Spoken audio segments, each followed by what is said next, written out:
Hello, I'm Henry Viguija from Liberty Mutual's Office of Sustainability. Thank you for joining me for another episode of our Partners for Progress video series, where we're joined by Liberty Mutual sustainability champions and the external partners that help us make progress on our journey. Today, I'm joined by Phil Ahn. He's Director of Enterprise Strategy and Innovation here at Liberty Mutual, and by Dr. Jeremy Gregory from the Massachusetts Institute of Technology. Dr. Gregory is the Executive Director of the MIT Climate and Sustainability Consortium, also known as the Consortium. We'll be discussing the important role that private sector and academic partnerships play in addressing the issues of climate change. Thank you both for joining me today in this exciting discussion. Thank you, Henry. It's my pleasure. Great to be here. So Jeremy, I'll start with you. Can you tell us a little bit about your mission, why it's so important, and why you're doing what you're doing? My pleasure. Yes, our number one goal is to rapidly scale climate and sustainability solutions. But this is a bit of a unique academic industry partnership. And the reason is that we're trying to leverage the strengths of both of those partners. That is, at MIT, there's a lot of innovation and new ideas that our researchers have, but they're looking for ways for those ideas to have impact. And our partners are very good at implementation and scaling. Climate change is such a big deal for us.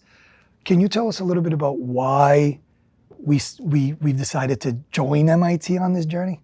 Absolutely. So with Liberty Mutual and MIT being right across the river from each other, we've established a very strong research relationship, really dating back to the 1960s when we co-developed the Boston elbow, which was the first artificial limb using electrical signals from the brain. When we heard about the MCSC and their mission, it made a lot of sense for us to join, given our sustainability purpose and really our mission to help mitigate risk for our customers. So we've helped the consortium, as well as its member companies, truly understand the issue of transition risk and seeing how that plays a part in the journey towards a sustainable future. And so Jeremy, climate is a headline practically every single day these days, and everyone accepts that it's something that needs to be addressed, and a lot of smart people are working on this. How do you see the private sector scaling up on some of these things, and what are the biggest challenges? Yeah, the thing that has become clear is that while there will be a role for the public sector, we can't wait for the public sector to take action on climate. But what we're also seeing is that there's a ripple effect of companies being asked either by their customers or by suppliers to take action on this. And so this is happening in the private sector, I think, because of those different types of interactions. And also peer companies as well. And so there's kind of a friendly competition towards the shared goal of impact.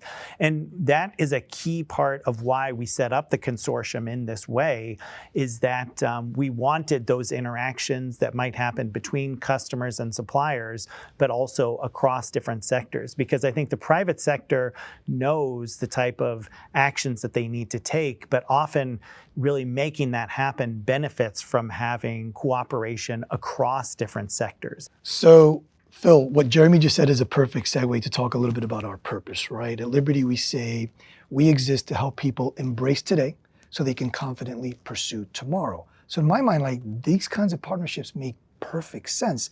Can you comment a little bit more about that and the expectations that our employees and customers have of us in this regard? Our tomorrow looks a lot better if we can come together to ensure a sustainable future. So for those more complex problems and solutions, this is where the collaboration with the consortium comes into play, where, as Jeremy mentioned, right, it's not just MIT, researching solutions on their own. It's not just Liberty kind of thinking through solutions on their own. And it's not just people from different industries doing their own things, right? It's all of us coming together and really playing each of our own roles in ensuring that sustainable future. So we've just crossed the 1-year mark, actually, of joining the Climate Sustainability Consortium.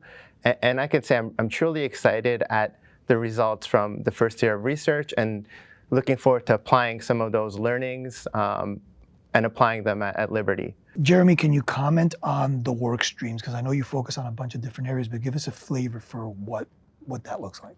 Yeah, we have 8 different work streams that we define as impact pathways or cross-cutting themes. One of them is called value chain resilience, and that's really in the context of a changing climate where there's more hurricanes, fires, and floods. How are companies thinking about mitigating existing facilities, siting new facilities, or optimizing their transportation routes?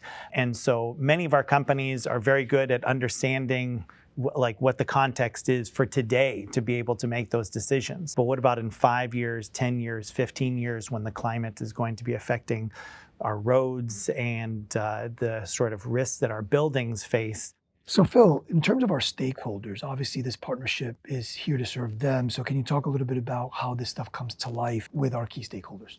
A simple example I could think of is the power grid, right? So, we as Liberty Mutual, help insure the grid, but all our personal customers will also access this, right? So, through the partnership with the consortium, we are helping ensure a more sustainable future for that grid. Ultimately, that's going to impact each and every one of our customers. That's a great example. Thank you. And so, Jeremy, what excites you most about the partnership with us and then just in general with where this is all headed? One of the trickiest things about climate change is that uncertainty of what's going to happen in the future.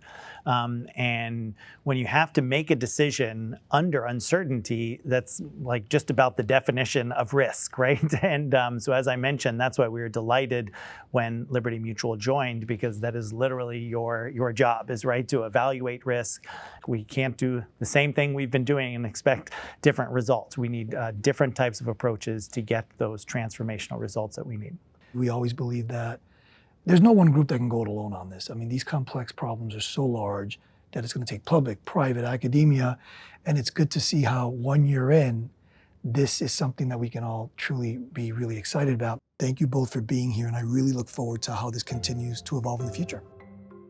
It's my pleasure. Thanks to both of you. Thank you as well.